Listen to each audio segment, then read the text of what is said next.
There have been a lot of studies done that show that society in China is becoming more and more liberal. Okay? So a lot of the youth in China do not find it taboo to have premarital sex, right? However, about time. Go ahead, Chinese. However, there's a really huge problem in China because there is no available comprehensive sex education, right? So a lot of 20-somethings in China don't know how to protect themselves from sexually transmitted diseases, and more importantly, they don't know how to prevent themselves from getting pregnant, right? Now, why is this such a big problem? Chinese health officials said that there are 13 million abortions each year in China at registered clinics, but we don't know how many there are at unregistered clinics as well. In addition to that, 10 million abortion-inducing pills are sold in China each year. Each year. So this is a really big problem in China. And, you know, obviously another thing that contributes to it is the fact that couples are only allowed to have one child, right? So what's interesting is they have that law, but then they don't offer education so people can prevent themselves from getting pregnant. Right. Now, there's a host of problems here. Number one, in the places that they do offer sex education, at this point in time, apparently, they teach you, you know, what sex is to some very minimal degree, right? This, and then things happen, right? And they tell you, hey, but you got to be careful and make sure you prevent pregnancies. And then, ding, ding, ding, ding, class is over. You're like, wait, how? How do I prevent the pregnancy? Exactly. They don't teach you that. Oh, come on. What kind of sex education is that? That's crazy. And, of course, they tell you don't have sex. Right. Just like we do here in America, right? Which, of course, is useless. And a lot of the girls go into college thinking, oh, no, I'm going to be a virgin till marriage. And the next thing you know, they're having sex, right? Every one of them. No. But look, and this isn't, you know, China's population's fault. Like, it isn't the citizens' fault, right? Go. Right. So I don't want anyone to take this the wrong way when I say it, okay? But the severity of the ignorance when it comes to sex in China is amazing, okay? I'm going to give you an example, okay? There are certain websites where teens and people in their 20s can ask questions about sex and get advice and some information, right?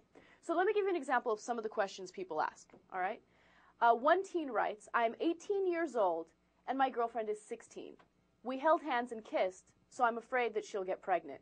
Will she?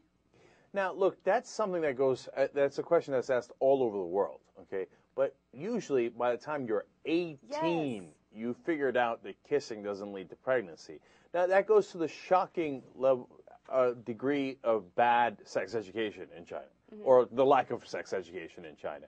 Because it's not, look, everybody asked that question at some point, I guess. I mean, I didn't, you know.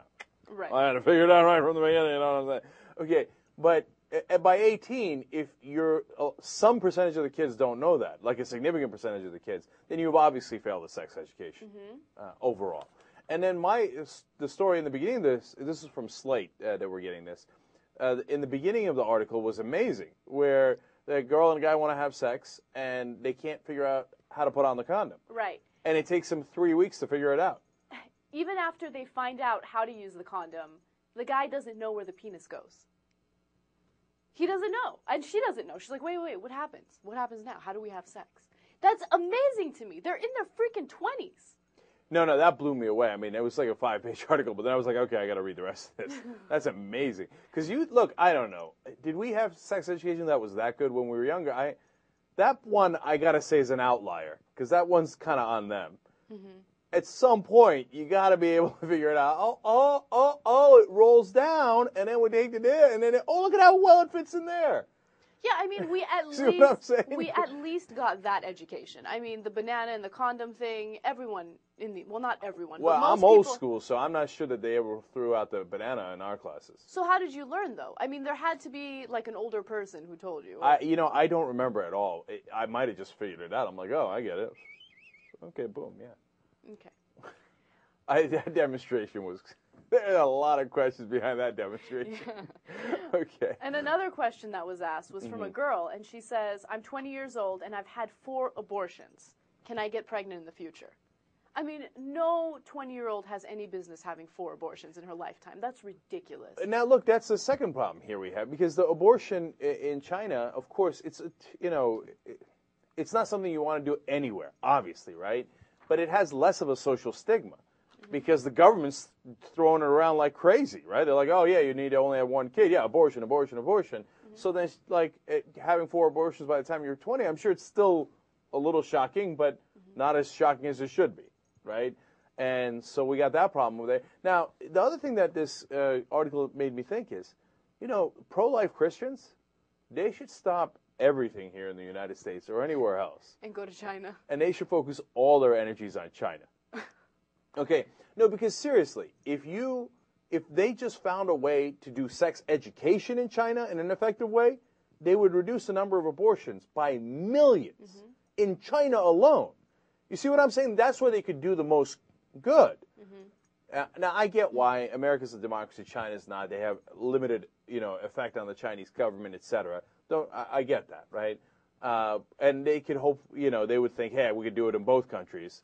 But if I was them, man, I would focus all my efforts there, because that's where you could, in your mind, because pro-life people think those are lives, right? So in your mind, that's where you would save the most lives. So yeah, ironically they wouldn't, but yeah, that's the thing. That'd be the worst place for pro-life people to go. Why?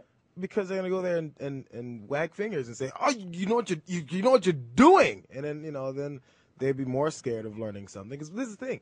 This is what America would be like if it was the way they wanted things run. Ignorant people that don't know what's going on. Oh, that's a great point. Yeah, it's funny. I should have thought of that and I didn't. You're right. They'd go in there and be like, don't have sex, and they'd have it anyway, just like it happens here. In fact, that's like their ideal little thing. Don't teach them anything about sex. And this is what happens. 13 million abortions happen. Right. That's why, and I don't want to get overly political here, but that's why abortions went down significantly under Bill Clinton, because they emphasized sex education, so people needed abortions less. Exactly. You see what I'm saying? And then they go up under Republicans and down under Democrats. Generally speaking, not all the time, not every year, right? But you can see clear trends that way, because Democrats emphasize sex education. And Republicans go, don't have sex, don't be human, don't breathe. Put that water down, don't drink, don't eat. Okay, all right, yeah, all right, but that's not how I'm built, so sorry. Or as my wife would say, sorry.